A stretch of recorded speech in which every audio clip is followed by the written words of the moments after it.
Okay, we're talking to Socialist Party member and TEEU Executive Committee member Ray McLoughlin, currently playing an active role in the ongoing strike of 10,000 electricians. Thanks for talking to us, Ray. Firstly, you might briefly outline some of the main causes of the dispute.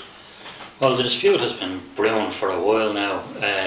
Ostensibly, the main reason for the strike has been the fact that we were due a pay increase of 4.9% on April the 1st of last year, which the employers had agreed to at that point in time, had actually gone into the Labour Court to settle in the Labour Court, but a rogue employers organisation called the National Electrical Contractors of Ireland, which is a very loose amalgam of self-employed and smaller contractors, decided to oppose it. But they were opposing not just the wage increase, but also, in reality, the general wage paying conditions that our members have in the industry overall, because the union has had to fight a lot of cases against them on the issue of sick pay and pension, for example, and some of the basic conditions of our agreement in relation to travelling time and subsistence country money being paid. So these organisations, because our registered employment agreement is a legal document, these people were brought to the courts for not paying out correctly, in reality, not paying the proper sick pay and pension contributions, which they seem to think they shouldn't have to do.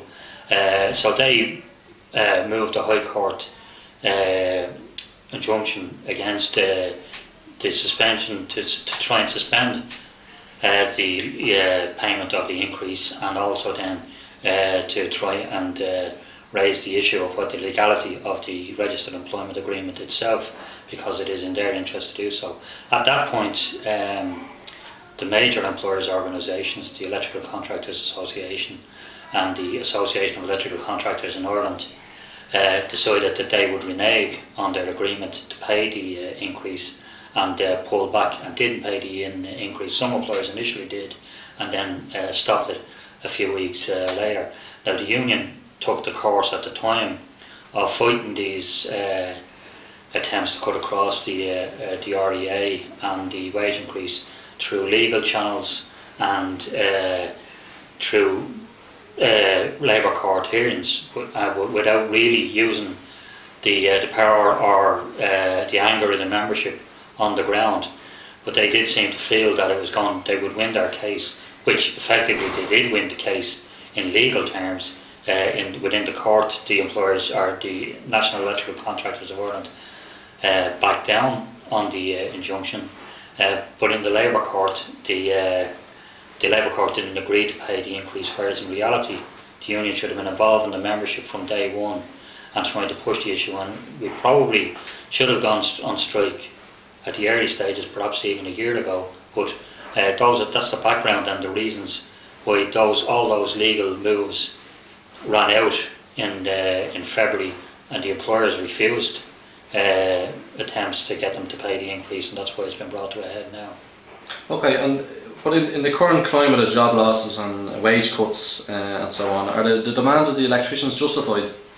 Well, they are justified. I mean, first of all, in terms of our wage increase is calculated by an analogue system, which bases its comparison on 16 other employments, and what that is, it looks at electricians that work in semi-state private bodies and so on, some of whom aren't particularly well paid, some who are reasonably well paid. It takes an average, but it does that in September of one year, and the increase is not paid until 8 months later. So whilst we last received an increase in 2007, that was based on what the wages were for electricians in other industries in 2006. And in reality, that again raises the question that if they are, as they were looking for a 10% cut in our wages now, where in reality we are still behind wage levels that were appropriate in the period when the industry was going ahead at a bigger rate. But even at that, skilled workers shouldn't have to take the blame for the recession that has taken place both within the building industry overall, but also in society in general. And it's important that we set down a marker now that our wages and conditions are not going to be battered by, in many cases, employers that have been making good profits and aren't going to themselves obviously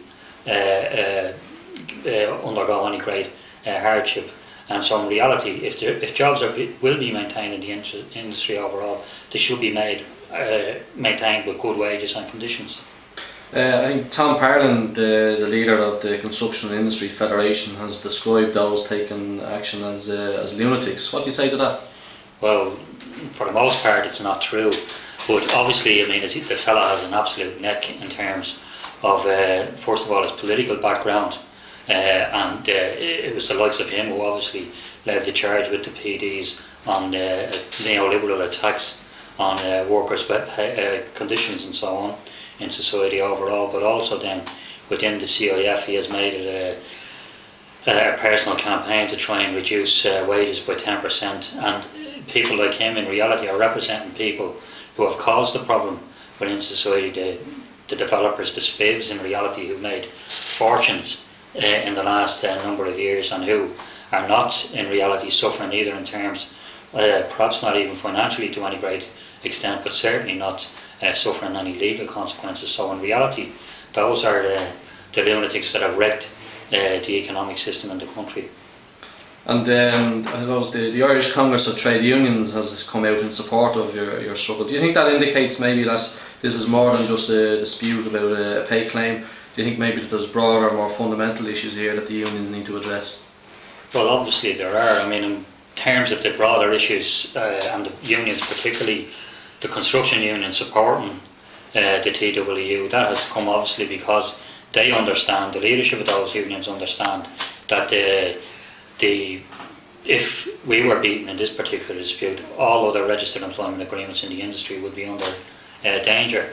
And in reality, they have no choice but to fight the things. If the REAs aren't maintained, obviously from their point of view, the membership would be depleted in reality. But and the workers themselves realise that more importantly, and they're putting pressure on their leaders and have shown their solidarity with our picket lines not going into work en masse in most instances on the large sites. And those are the people that have been putting pressure on the trade union leadership, and it is interesting to see how quickly they did and have been advocating an all-out strike again, a situation that is probably unprecedented in the last number of years in the Irish trade union movement. And finally then, what do you think should be the next steps, or what's needed in your opinion to win this dispute? Well, I mean, obviously the pickets need to be maintained, and if necessary, there should be an escalation of action. We should look at the situation where it might be necessary to defy some of the injunctions that have taken place. But more importantly, it's the pickets on sites should be as effective as they possibly can, and if necessary, should be spread around the country to other sites. There are some smaller sites where people aren't picking, and people are becoming more involved and should perhaps be willing to go and pick it out other sites. But it's crucial now that the union leadership as well don't back down on the basic demands of the thing for the wage increase and for the full protection of the registered employment agreement overall. And I think it's important that whatever comes out of this strike, that a large number of workers who haven't been involved in industrial action in reality in their lifetimes are now on the industrial scene for the first time, and it's important that from that basis the union would build a shop steward network so that we can be prepared for future attacks that will take place. Because if we do, and hopefully we will win this strike, what they give with one hand they will try and take back with the other, and we'll have to prepare for further action. But it is key again to make the point that the strikes, the pickets continue, get strengthened and spread if necessary in order to ensure victory, because in reality the victory, if it's won, will be won on the ground and not in the Labour court. Ray McLoughlin of the TEEU, thanks for talking to us and good luck with your dispute.